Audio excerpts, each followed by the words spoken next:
Hello दोस्तों, आप सभी का एक बार फिर से स्वागत है हमारे इस चैनल पे, जहां पे हम स्टॉक मार्केट में प्रॉफिटेबल ट्रेडर बनना सीखते हैं। पर आज का वीडियो काफ़ी अलग है। यूँ तो मैं आपके साथ ट्रेडिंग स्ट्रेटजीज और बाकी सब कुछ डिस्कस करना चाह रहा था, पर टाइम के मतलब कि कंस्ट्रेंट के कारण मैं आप लोगों के लिए काफ़ी वीडियो बना नहीं पाया। तो अभी मैं फिर से एक वीडियो के साथ जो है कमबैक किया हूँ। आप इसे देखिए और देखिए और खुद से जो है सोचिए कि क्या मैं जो यहाँ इन्फॉर्मेशन दे रहा वो सही है। और इस वीडियो का एक डिस्क्लेमर भी है। वो डिस्क्लेमर ये है कि जो है ये वीडियो सिर्फ और सिर्फ एजुकेशन और इंफॉर्मेशनल पर्पसेस के लिए है। इसमें कोई भी स्टॉक का नाम जो लिया जा रहा है वो किसी भी तरह की बाय और सेल की रिकमेंडेशन नहीं है। आप अपने रिस्क पे ही ट्रेड किया कीजिए या इन्वेस्ट कीजिए।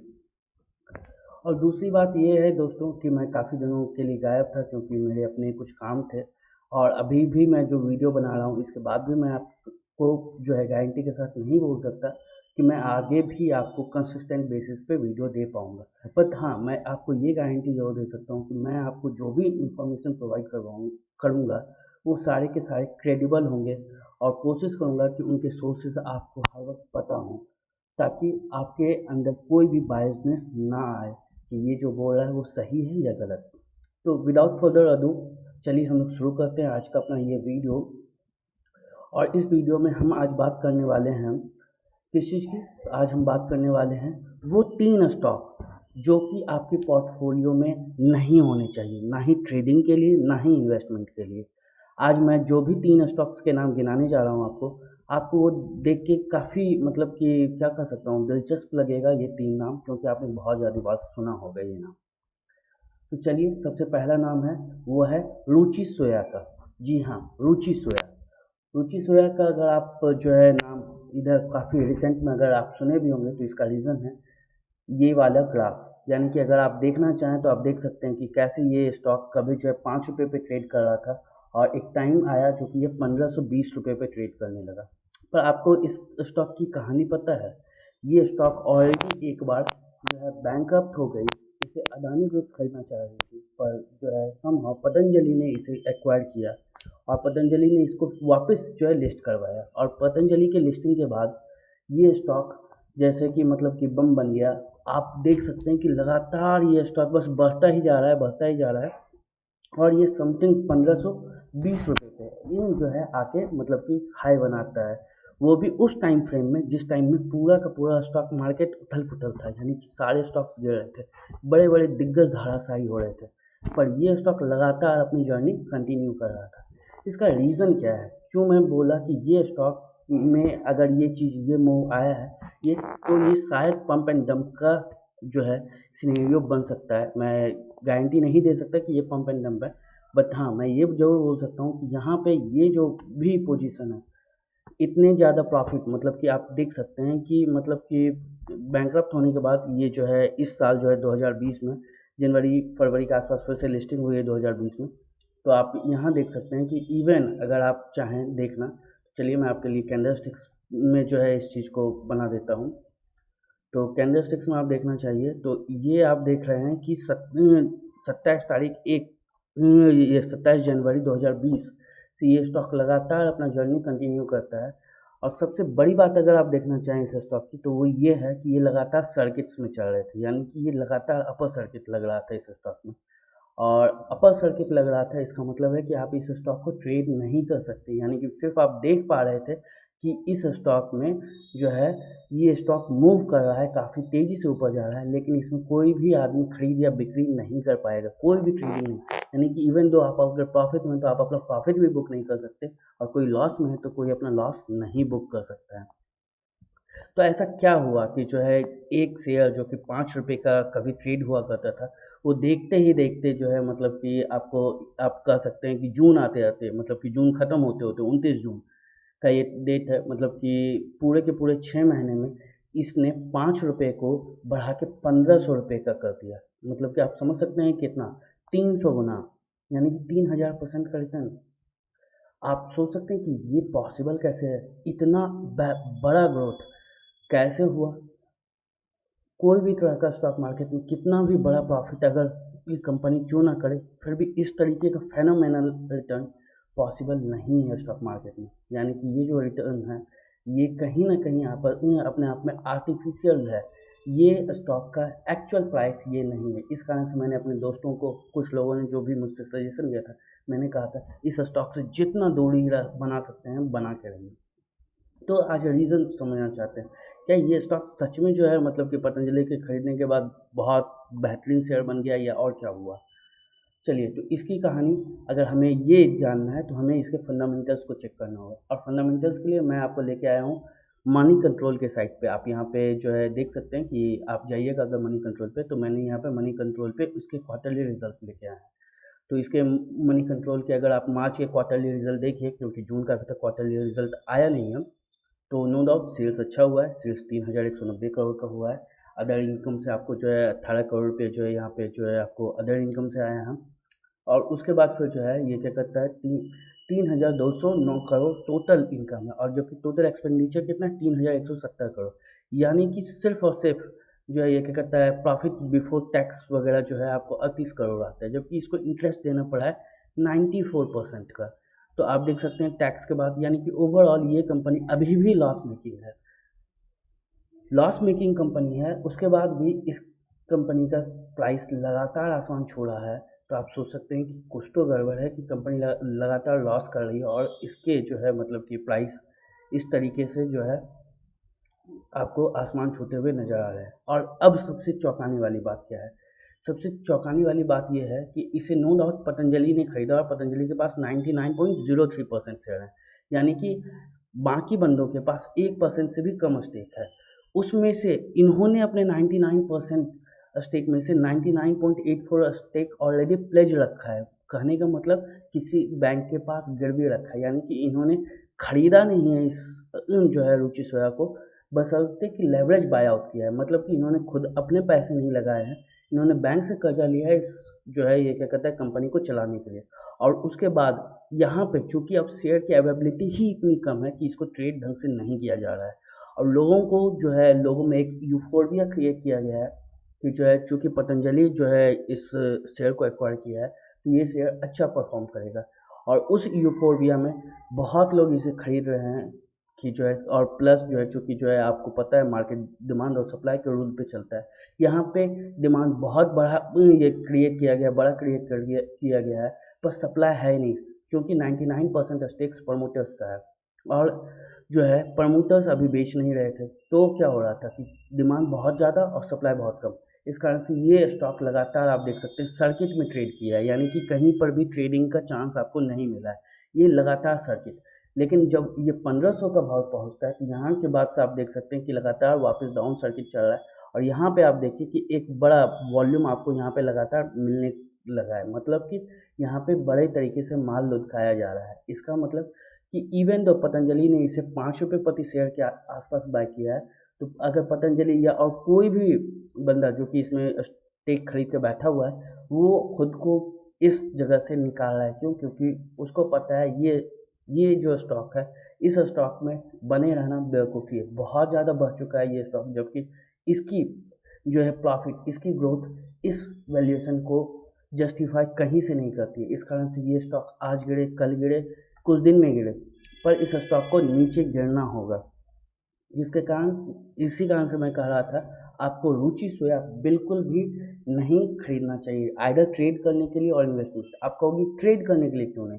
क्योंकि ट्रेड करने के लिए इसलिए नहीं क्योंकि आप यहाँ पे बैकग्राउंड देख सकते हैं, लगातार अपर सर्किट और लोअर सर्किट का इसका बैकग्राउंड है। एक जो है पूरी की पूरी एक हिस्ट्री, एक जर्नी इसने पिछले 6 महीने की जो मतलब कि इसने जो भी कवर किए, उसमें आप सर्किट्स ज़्यादा देख रहे हैं ट्रेडिंग डेज के मुकाबले। डेज में सर्किट ज़्यादा है, ना कि जो है नंबर ऑफ ट्रेडेड वॉल्यूम ज़्यादा है। तो जिसके कारण आपको इसमें प्रॉफिट या लॉस बुक करने का मौका नहीं मिलेगा। तो इस कारण से आप इस स्टॉक से जितना दूर रह सकते हैं उतना दूर रहिए। सिर्फ किसी कंपनी के पीछे के ब्रांड नेम पे मत जाइए कि इसे किसने बाय आउट किया है, वरना आप फंस सकते हैं। और जब हम इस बारे में बात कर रहे हैं कि कोई बड़ा जो है ब्रांड नेम आपके पीछे है, तो उस स्टॉक में इन्वेस्ट करना चाहिए या नहीं? तो चलिए उसी रिलेटेड हमारा दूसरा स्टॉक है आज। वह स्टॉक कौन सा है? दूसरा स्टॉक है हमारा आलोक इंडस्ट्रीज। जी हाँ, आलोक इंडस्ट्रीज वही टेक्सटाइल कंपनी जिसे कि रिलायंस ने खरीदा, जो कि भारत की नंबर वन कंपनी है, मुकेश अंबानी जी की कंपनी है, जहाँ पे जियो में अभी लगातार इन्वेस्टमेंट आया जिसके कारण रिलायंस बहुत ऊपर गया है। बट सेम टाइम क्या आलोक इंडस्ट्रीज में ये काम सही है? तो सबसे पहले हम आलोक इंडस्ट्रीज का चार्ट देखते हैं कि आलोक इंडस्ट्रीज अपने चार्ट पे कैसा दिख रहा है। तो ये रहा आलोक इंडस्ट्रीज का चार्ट। आप देख सकते हैं कि आलोक इंडस्ट्रीज के पास भी सेम केस है कि आलोक इंडस्ट्रीज को वापस से रिलायंस ने जब खरीदा तो इसके बाद फिर जो है ये स्टॉक जो है 17 रुपये पे लिस्ट होता है, पर उसके बाद ये अपना लो बनाता है आके 3 रुपया 80 पैसे का, और उसके बाद से ये जो जर्नी कंटिन्यू करता है, ये लगातार 3 रुपये से लो बनाने के बाद ये 52 रुपये 50 रुपये 58 रुपये तक का हाई बना देता है। आप समझ सकते हैं कि लगातार कोई स्टॉक अगर इवन 17 रुपया ही अगर आप मान के चलिए तो 17 से 51 चला जाता है, यानी कि तिगुना हो जाता है इसका रिटर्न। पर और सेम टाइम में सारे के सारे ट्रेडिंग डेज में आप देख सकते हैं यहाँ पे सर्किट लग रहा है, यानी कि आप इसको ट्रेड नहीं कर पाते। जो लोग प्रॉफिट बुक करना चाह रहे थे वो प्रॉफिट बुक नहीं कर सकते, जो लॉस बुक करना चाह रहे थे वो लॉस बुक नहीं कर पाते इस स्टॉक में। और जस्ट बिकॉज इसे रिलायंस ने खरीदा है तो क्या आपको इसमें इन्वेस्ट करना चाहिए? मैं नहीं बोलूँगा। क्यों? क्योंकि पहले इसके हम फंडामेंटल्स देखते हैं, उसके बाद हम डिसाइड करेंगे क्या इसे को ट्रेड तो नहीं कर सकते, तो क्या इन्वेस्टमेंट वर्दी ये स्टॉक है या सिर्फ हमें नाम खरीदना चाहिए। तो चलिए इसका जो है आप यहाँ पे देख सकते हैं कि आलोक इंडस्ट्रीज़ का मैंने मनी कंट्रोल की साइट पे आया है, और मनी कंट्रोल की साइट पे आप देख सकते हैं कि आलोक इंडस्ट्रीज़ का 2020 का कोई भी मतलब कि जो है आपको नहीं दे रहा है कि क्या क्वार्टरली रिजल्ट क्या चीज़ हुआ है। तो हम क्या कर सकते हैं, मैं एक दूसरे साइट पे जाता हूँ जो कि मैं पर्सनली काफ़ी यूज़ करता हूँ मनी कंट्रोल के अलावा, वो है मार्केट मोजो। तो मार्केट मोजो पे क्योंकि इसका जो है 2020 का रिटर्न दे रखा है, प्रोफाइल दे रखा है, तो चलिए इसको हम पहले क्वार्टर ऑन क्वार्टर बेसिस पे जो है इसको चेक करते हैं कि आलोक इंडस्ट्रीज पे क्या हुआ है। आप देख सकते हैं नाम यहाँ पे आलोक इंडस्ट्रीज 36 रुपीज़ का जो है ये क्या करता है, इसका प्राइस है। तो सबसे पहली बात कि दिसंबर 2019 में इसके 884% के रिटर्न ये सेल्स रहे, जबकि 2020 में इसका 713 करोड़ का जो है इसका सेल्स रहा है। सेम टाइम में जो है ये क्या करता है, इसके प्रॉफिट जो है इस बार 262 करोड़ उल्टा लॉस में रहा है, जबकि पिछले साल मात्र 37 करोड़ लॉस में था। इंटरेस्ट इस बार इंटरेस्ट भी तिगुने से ज़्यादा बढ़ गया। पिछली बार 17 करोड़ का इंटरेस्ट दिया था, इस बार 56 करोड़ का इंटरेस्ट दे रहा है। एक्सेप्शनल आइटम के कारण आप बोल सकते हैं कि मे बी इसे प्रॉफिट हो रहा है। एक्सेप्शनल आइटम 2052 करोड़ का है, लेकिन आपको पता होना चाहिए कि एक्सेप्शनल आइटम सिर्फ और सिर्फ एक बार ही जो है आप उसको यूज़ कर सकते हैं। ऐसा नहीं होता है कि एक्सेप्शनल आइटम्स को आप कितनी बार भी यूज़ कर सकते हैं। तो यहाँ पे एक्सेप्शनल आइटम के कारण आप इसमें प्रॉफिट जरूर देख सकते हैं कि 1600 करोड़ 1632 करोड़ का यहाँ प्रॉफिट हो रहा है, पर जो है ये प्रॉफिट कहीं से जस्टिफाइड नहीं है, क्योंकि उल्टा ऑपरेटिंग प्रॉफिट मार्जिन आपको गिर रहा है, वो भी 32% के हिसाब से। ये तो हो गया क्वार्टर ऑन क्वार्टर। अगर आप ईयर ऑन ईयर के बेसिस पे भी इसको चेक करना चाहें तो इसके रिजल्ट कहीं से भी अच्छे नहीं हैं। आप देख सकते हैं 770 जो है मतलब कि पिछली बार मार्च में 770 करोड़ की इनकी बिक्री थी, जो कि इस बार घट के 713 हो गई है। इनका जो है प्रॉफिट मार्जिन पिछली बार आप 15 करोड़ प्रॉफिट में थे, इस बार आप 262 करोड़ का लॉस लेके बैठे हुए हैं। इंटरेस्ट नो डाउट इन्होंने कम पे किया है, क्योंकि जो है अब रिलायंस ने इन्हें जो है बाय आउट दिया है, तो बहुत सारे इनके जो है ये क्या कहता है लोन्स कम हुए हैं, जिसके कारण इन्हें इंटरेस्ट कम पे करना पड़ा है। एक्सेप्शनल आइटम इस बार भी इसका 2052 करोड़ का, और इसके बाद यहाँ पर प्रॉफिट हो रहा है, और ऑपरेटिंग प्रॉफिट मार्जिन में भी 38% की गिरावट है। इसका मतलब आप देख सकते हैं कि ये स्टॉक अभी भी प्रॉफिटेबल नहीं है, मतलब कि जस्ट बिकॉज इसके पीछे ब्रांड नेम है आपको इसको नहीं खरीदना चाहिए, क्योंकि ये अभी तक प्रॉफिटेबल कंपनी नहीं है। और ट्रेडिंग के लिए आप देख रहे हैं कि लगातार इसमें सर्किट लगा है, तो ये ट्रेड करने की तो वर्दी बिल्कुल भी नहीं है। तो हाँ, आप रिस्क लेना चाहते हैं, आप बेट लगाना चाहते हैं कि नो डाउट रिलायंस अगर इसके पीछे है तो आज नहीं तो कल अच्छा परफॉर्म करेगी, तो आप कर सकते हैं। लेकिन कहीं से भी लॉजिकली कोई भी रैशनल डिसीजन इस बात को नहीं मानता है कि आपको आलोक इंडस्ट्रीज में इन्वेस्ट करना चाहिए। दूसरी बात, इसकी शेयर होल्डिंग पैटर्न्स को आपको देखना चाहिए, जैसे कि आपने देखा रुचि सोया के केस में। इसका शेयर होल्डिंग पैटर्न्स अगर आप देख पाइएगा तो इसका शेयर होल्डिंग पैटर्न्स मैं आपको दिखाता हूँ कि इसमें प्रमोटर्स के पास कितने हैं, या फिर जो है प्रमोटर्स के पास मात्र 6% का स्टेक है। ओके, जबकि एफ के पास 1% है, डी म्यूचुअल फंड के पास 0% है, इंश्योरेंस कंपनियों के पास नहीं है, डी के पास 2% माल है, नॉन इंस्टीट्यूशन के पास 90% का माल पड़ा हुआ है। आप समझ सकते हैं कि जो है मतलब कि ये एक कंपनी है जिसको कि नॉन इंस्टीट्यूशन यानी कि रिटेल जो है पब्लिक, ये मेजोरिटी में 90% स्टेक्स इनके पास है मार्च में। तो मैं यही बोल सकता हूँ कि आपको इस कंपनी से जितना हो सके उतना दूर रहिए, क्योंकि इस कंपनी में मेजोरिटी ऑफ द स्टेक्स इनके पास है। मेजोरिटी ऑफ द स्टेक्स जो है सिर्फ और सिर्फ नॉन इंस्टीट्यूशन के पास है। ये हुआ मार्च 2020 का। और सेम टाइम अगर जो है जून टू जो है 20 का अगर आप रिजल्ट देखिए तो उसमें ये भी 6% स्टेक बेच दिया गया है। एफ ने अपने माल बेच के निकल गए हैं, म्यूचुअल फंड के जीरो थे, इंश्योरेंस कंपनी अपनी सेम रखा है, डी ने भी अपने माल को कम किया है। सिर्फ इसमें पैसा किसने लगाया है? रिटेल इन्वेस्टर्स ने, हम और आप जैसे छोटे लोगों ने, जिससे कि मीडिया ने हाइप क्रिएट किया कि नो डाउट आलोक इंडस्ट्रीज एक अच्छा स्टॉक है। यहाँ पे आप देख सकते हैं रिटेल इन्वेस्टर्स की हिस्सेदारी 90% से बढ़ के 97% हो गई है, जो कि अपने आप में पहला रेड फ्लैग है कि किसी स्टॉक में उसका प्रमोटर के पास कोई स्टॉक नहीं है पर रिटेल ट्रेडर्स के पास 97% उस कंपनी का स्टॉक्स है। तो ये जो है कहीं से भी अच्छी बात नहीं है। और अगर आप रिलायंस के बारे में ही बात करनी चाहिए तो रिलायंस जो कि पब्लिक शेयर होल्डर के रूप में ना कि प्रमोटर के रूप में, उसके पास भी सिर्फ और सिर्फ 37% का ही जो है ये क्या करता है शेयर है, यानी कि उसके पास भी मेजोरिटी ऑफ द स्टेक्स नहीं है। तो मैं यही कि आपको सलाह दूंगा कि आप आलोक इंडस्ट्रीज से जितना दूर रह सकते हैं उतना दूर रहिए। किसी के पास अगर पैसे मतलब कि कोई इसमें पैसे फंसा चुका है तो मैं उनको एक ही सजेशन दूंगा, प्रॉफिट बुक कीजिए, बाहर निकलिए। ये स्टॉक ना ट्रेड के काबिल है, ना ही फिलहाल इन्वेस्टमेंट वर्दी लग रहा है। और तीसरा और जो लास्ट स्टॉक है जिसको भी मीडिया ने बहुत हाइप करके रिटेल इन्वेस्टर्स को चिपकाया है, वो स्टॉक है यस बैंक। जी हाँ, मैं यस बैंक के बारे में बात कर रहा हूँ। यस बैंक वही जिसका अभी रिसेंट में एक एफपीओ आया और बहुत लोगों ने उसे जो है सब्सक्राइब किया है। तो नो डाउट आप देख सकते हैं कि यहाँ पे यस बैंक का ये आपको चार्ट है।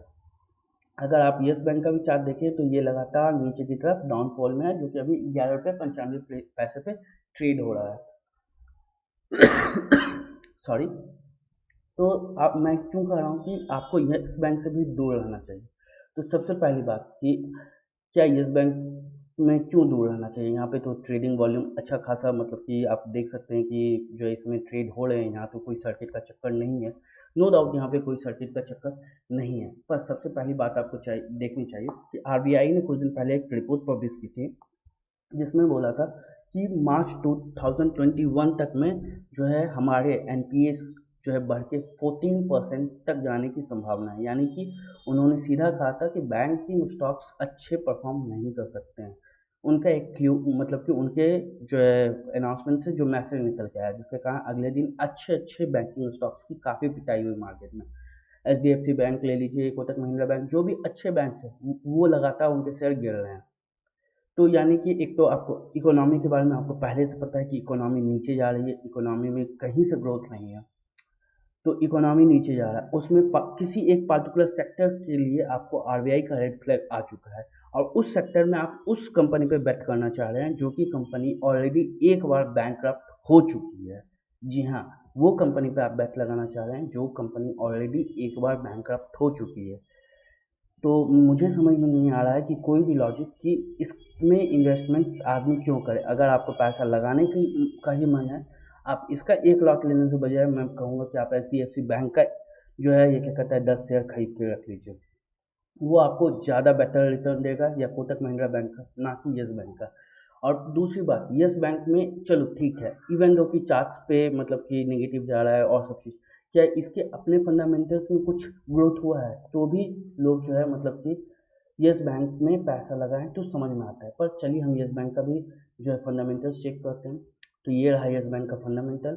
और यस बैंक के दिवालिया घोषित होने के बाद यहाँ पे जो है उसके मार्च और जून दोनों का जो है 2020 का आपको क्वार्टरली रिजल्ट सामने है यहाँ पे मनी कंट्रोल के साइड से। तो आप देख सकते हैं कि मार्च में 5200 करोड़ इसका इंटरेस्ट अर्न किया था, इस बार 5400 करोड़। नो डाउट बहुत अच्छा रिटर्न, मतलब कि बहुत अच्छा नहीं बोल सकते आप, पिछले क्वार्टर से आपने बेटर परफॉर्म किया है। इनकम भी आपका बढ़ा है, अदर इनकम भी 666 करोड़, नो डाउट अच्छा है। टोटल इनकम 6,122 करोड़ का है। एक्सपेंडिचर 4,990 करोड़ का है, यानी कि आपका ऑपरेटिंग प्रॉफिट 1,132 करोड़, जो कि पिछले क्वार्टर से तो बहुत बेटर रिजल्ट है। पर क्या 1,132 करोड़ ऑपरेटिंग प्रॉफिट काफ़ी है? क्योंकि आपका इकोनॉमिक श्रिंक कर रहा है, मतलब कि बैंकिंग सेक्टर ऑलरेडी जो है मतलब कि रेड जोन में चल रहे हैं, तो इनको लगातार प्रोविजनिंग भी करनी पड़ रही है। और इनका प्रोविजनिंग इन्होंने कितना किया, 1,083 करोड़ का, जो कि इनका एस्टिमेट है। तो उसके बाद प्रोविजनिंग करने के बाद नेट प्रॉफिट बिफोर टैक्स इनका कितना बचता है, मात्र 48 करोड़ का। यानी कि एक इतनी बड़ी कंपनी जिसने 5400 करोड़ रुपया जो है ऑलमोस्ट, मतलब कि टोटल इनकम तो इनका 6122 करोड़ था, उसमें से इनके पास प्रॉफिट के रूप में मात्र 48 करोड़ है दिखाने के लिए। वो भी 48 करोड़ में 14 करोड़ का इन्होंने जो है टैक्स भरा है, और इनके पास नेट एक क्वार्टर में मात्र 34 करोड़ रुपए ही आ पाए हैं, जो कि किसी भी तरीके से मतलब कि ये जिस साइज़ की कंपनी है उस साइज़ में 34 करोड़ का जो है प्रॉफिट, मुझे समझ में नहीं आता है कि आपको कैसे अच्छा मतलब कि प्रॉफिट नज़र आ रहा है। और अगर इसी जो है मतलब कि अगर आप इस रिजल्ट को परसेंटेज बेसिस पे चेक करना चाहें, तो मैं आपको मार्केट मोजो की साइट पे ले चलता हूँ, और इसे आप परसेंटेज बेसिस पे देखिए येस बैंक को कि वहाँ पे क्या हाल है।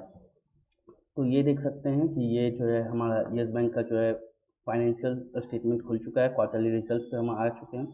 तो सबसे पहले हम जो है ये क्या करते हैं, ईयर ऑन ईयर बेसिस पे देखते हैं। ईयर ऑन ईयर बेसिस पे आप देख सकते हैं सारे के सारे रेड में हैं, यानी कि जो है लगातार आप नेगेटिव में ईयर ऑन ईयर बेसिस पे।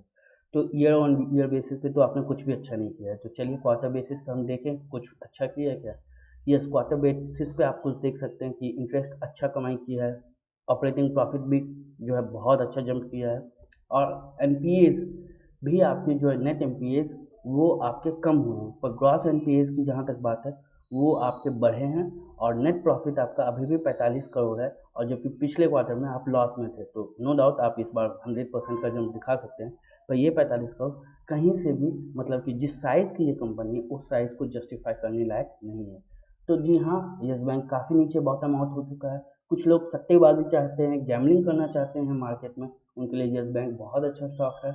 आप इसके साथ जो है बहुत अच्छे से गैम्बलिंग कर सकते हैं, पर अगर आप इन्वेस्टमेंट के पॉइंट ऑफ व्यू से अगर आप यस बैंक में इन्वेस्ट करना चाह रहे हैं, तो मेरी नज़र में ये मेरा अपना पर्सनल ओपिनियन है कि आप एक गलत डिसीजन ले रहे हैं। वैसे पैसा आपका है, आप अपने पैसे के साथ जो करना चाहें वो आप कर सकते हैं, मुझे कोई भी दिक्कत नहीं है। और मैं ये बात अभी बोल रहा हूँ, आप बोल रहे होगे कि ये सारे के सारे रिजल्ट देखने के बाद बोल रहे हो, तो नहीं।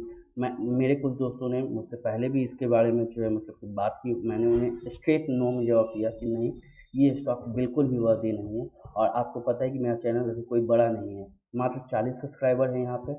जो लोग भी सब्सक्राइबर, तो मोर और लेस मैं बहुत मैक्सिमम को पर्सनल बेसिस पे जानता हूँ।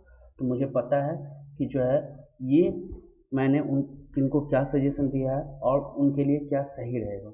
आप अगर यहाँ पे इनकी अब शेयर होल्डिंग भी देखना चाहें तो शेयर होल्डिंग के भी पैटर्न देख सकते हैं। प्रमोटर्स नन है, यानी कि यहाँ पे अभी कोई प्रमोटर नहीं है। अभी एफ आई के पास 1% माल बैठा बचा हुआ लेके रखे हैं। म्यूचुअल फंड के पास 0.5% है, और इंश्योरेंस कंपनी के पास 1% माल है। और डी आई एस जो 66% आप देख रहे हैं, जिसमें कि आपको लग रहा है कि डी आई एस का बहुत अच्छा यानी इंस्टीट्यूशन के अहम रोल है, तो आपको पता होना चाहिए कि इसे जो है मतलब कि बचाने के लिए गवर्नमेंट ऑफ इंडिया ने एक प्लान लेके आया था, जिसमें कि जो है 75% स्टेक को फ्रीज कर दिया गया है। और बहुत सारे मतलब कि इंस्टीट्यूशंस ने इसमें पैसा लगाया था, जिसमें कि State Bank of India S B I जिसका बोलते हैं, उन्होंने इसका 48% स्टेक खरीद लिया है। तो आप एक तरह से अब इसको आप कह सकते हैं कि इसमें major controlling power State Bank of India S B I का है। बट फिर भी मैं आपको यही कहूँगा कि आप इस स्टॉक से जितना दूर रहना चाहें उतना दूर रहिए। बाकी मर्जी आपकी है, पैसा आपका है, आप जैसे खुद को ट्रेड करना चाहें, इन्वेस्ट करना चाहें। मैं चाह रहा था कि आपको एक अच्छा इन्फॉर्मेशन दे सकूं, प्रोवाइड कर सकूं, वो मैंने किया। बाकी आप अपने हिसाब से देखिए कि आपको क्या लगता है, सही लगता है, गलत लगता है मेरी बातों को सुन के। आप उसका अपना फीडबैक दे सकते हैं, और मुझे बताइए कि मैं आपके लिए कैसा वीडियो लाऊं। मैं आपको अभी भी बोलता हूं कि मैं कंसिस्टेंट बेसिस पे शायद वीडियोस प्रोवाइड नहीं कर पाऊँ, क्योंकि मेरे अपने कुछ काम रहते हैं, मेरे अपने कंस्ट्रेंट्स हैं। पर मैं कोशिश करूंगा कि आपके लिए अच्छे अच्छे वीडियोस प्लस ट्रेडिंग स्ट्रेटजी जब मुझे मौका मिले मैं आपको प्रोवाइड करता रहूँ। Thank you.